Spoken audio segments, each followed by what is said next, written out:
just want to look at Raphael's face. What? So, Jane the Virgin, season 5, episode 10. It is Wednesday. Guess who's doing a video the same night as it aired? So in my last two recaps, I did everything by character. So I try to like group things together by character rather than the order in which they happen in the episode, because I feel like it's just easier to follow. And yeah, it works better for me. So this time, I try to do it too, so it makes sense and I don't leave anything out.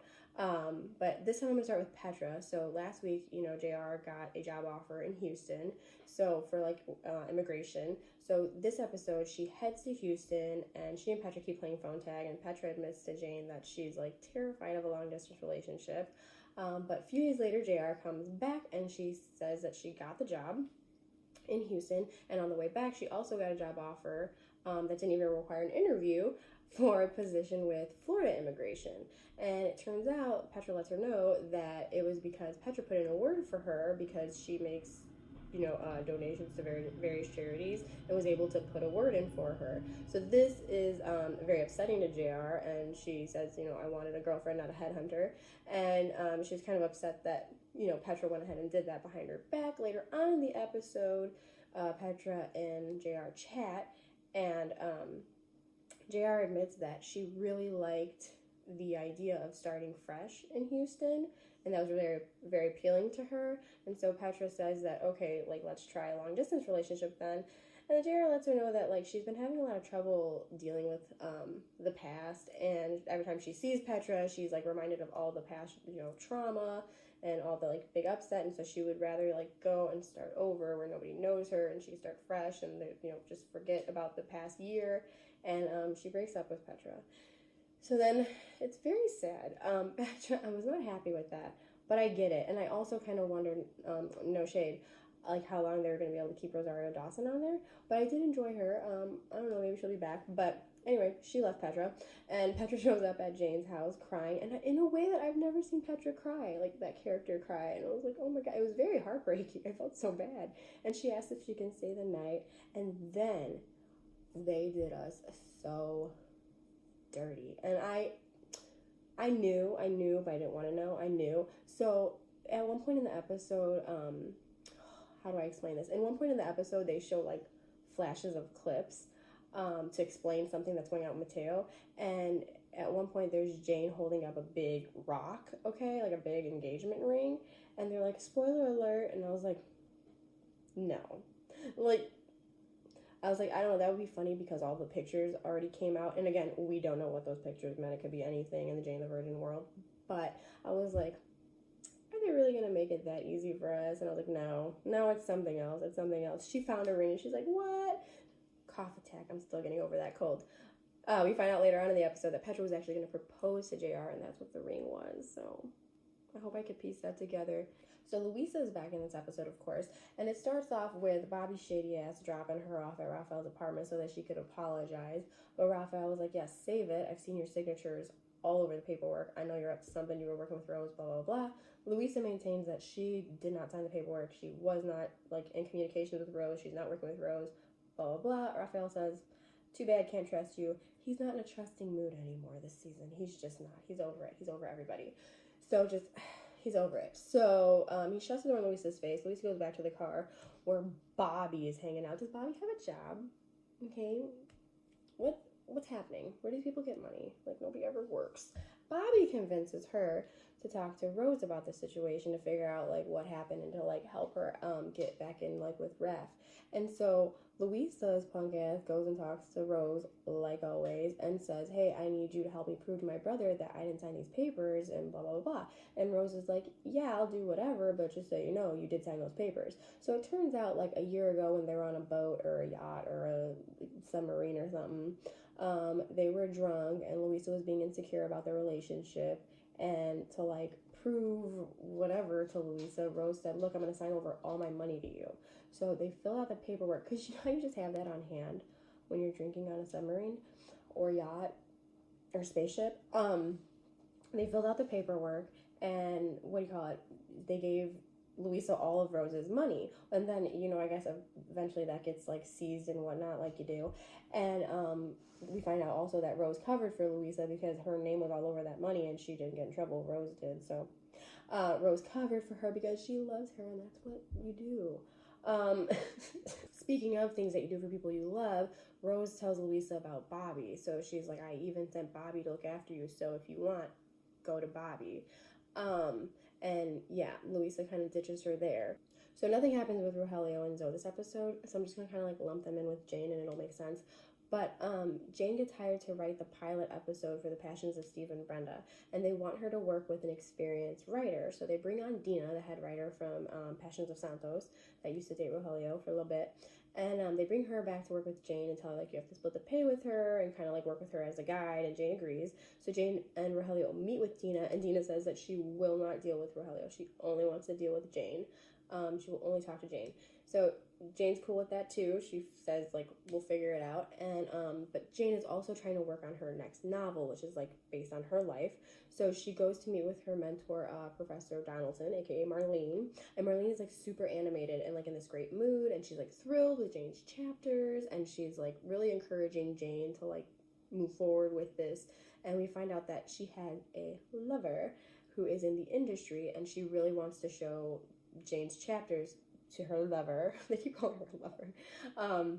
So to her lover, and so she's like pushing Jane, like you've gotta, you know, it's not easy to find material. It's not easy to be like, you know, get up and be passionate about it. So like keep going, keep going, keep going. So then Jane has like this mental calendar that's like moving around and shuffling throughout the episode because it's like she's trying to balance like Mateo working at the Marbella, which I keep forgetting she works at, and writing her novel and working on Passions of Steve and Brenda. So that's going on throughout the whole episode.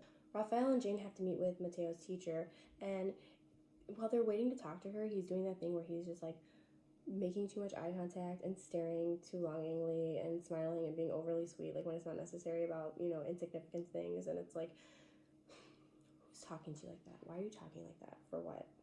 Anyway, they meet with Mateo's teacher, and she says she feels like Mateo needs to be tested, that there's something else like holding him back, like whether it's dyslexia or ADHD, or, you know, it could be nothing, could be something, one of those things. There's so many things like that with kids. And so she says it would be a good idea for Mateo to be tested at this point.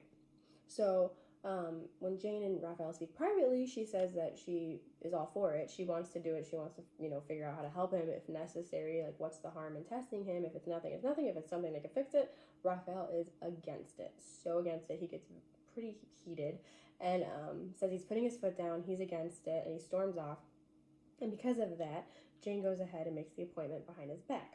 Then Jane is also, throughout the whole episode, having trouble focusing because she's trying to write for This Is Mars, not Steve and Brenda. My bad, I just realized that I said that. For This Is Mars. And also write her novel to show to Marlene's lover. And so, I hope we get to meet her. But she's having trouble, and it's kind of funny because they keep showing these ridiculous scenes from this Mars show, and then, like, in will come, like, Abuela or, you know, small, you know, young Jane, and, like, the stories keep getting crisscrossed and mixed up. It's pretty funny, but also like just a lot of throwaway scenes, like because I just want to look at Raphael's face. What? So then cut to Raphael is talking to Petra about Mateo needing to be tested, and she's like, I mean, you don't think there's a possibility something's wrong? You know, your girls are in therapy, you got like addiction and depression and whatever anxiety problems. And she's like, you don't think that maybe, you know, Mateo could benefit from some kind of help? So she kind of talks Raphael into agreeing to the testing. Raphael runs into Jane at the Marbella and says that he's all for the testing. He wants to call the doctor. And when he calls, he finds out that Jane went ahead and already made the appointment. So he gets very upset with Jane again. Rightfully so. She went behind his back. So Jane gets a call from Professor Donaldson, and it turns out that she's already given Jane's chapters to her lover, and her lover loves them. So they would like it the next installment in 2 weeks. So Jane has to adjust her calendar again, and she asks Petra for time off from the Marbella, which she gives her, of course. And then it's time for Mateo's evaluation. So after Mateo goes in, Jane tries to apologize again to Rafael, and Rafael's like not having it. He's still very angry with her and says that he's hiring a lawyer so that they can adjust their custody agreement so that Jane can never do anything like this behind his back again. And then he tries to storm off because he's got some like real estate thing to do. I don't know. He's got to show people a house that he's trying to sell them, right? Whatever that's called, showing, a viewing. Anyways, so he drives off. Jane's like, no, you're not going to storm off again after just like saying the word lawyer to me. And she gets in the car and follows him. So like they're talking on like speakerphone and like driving responsibly. And then Rafael gets into a fender bender while he's trying to get away from her. So then Jane agrees to go and stall and like head to the house that he's trying to sell and like stall for him and meet with the clients while he's dealing with the fender bender, right? And so it works out fine. Rafael shows up right in time, and he ends up selling the house to this couple. But when he's like hearing the couple, it's two men. They're talking about like their son like playing in the backyard and like having a swing set and just having a family and blah blah blah and like watching their family grow up in this house. And Rafael just kind of starts having like that pining look, but it turns out Jane talks to him and he's actually very scared. And I got emotional a few times. Like I got emotional when Petra and JR broke up, and then I got emotional here too because it's kind of refreshing to be like for it to not just be about like boyfriend girlfriend relationship blah blah blah blah. It's nice to like feel things about other things in the show, so which I feel like they do give you a lot of. But anyway, so Rafael, it turns out that he's actually upset about Mateo because it made him think like he's just really worried about Mateo having a normal life, or you know what it'll be like as he gets older and all that. So Jane comforts him, and then Rafael eventually forgives her, of course, for making the appointment behind his back. So at one point in the episode, Jane tells Zoe that she wishes she had more time to focus on her novel, and Zoe relays that to Rogelio, which leads Rogelio to have a nice little father-daughter chat with Jane that he's getting so good at. He's getting so good at these things. Fatherly advice and whatnot, but he explains that getting paid for your art is very tricky, and you know he is passionate about this show, so he would like somebody who's going to be completely dedicated to this show because that's what he's passionate about. But he's very understanding of the fact that Jane is passionate about her novel, and he totally encourages her to go off and write her novel because that's her passion project.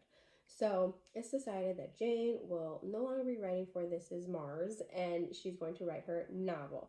But that means that Rogelio has to deal with Dina. So he enlists Zoe, Darcy, and River to kind of vouch for him when he goes to meet with Dina, who doesn't want to talk to him.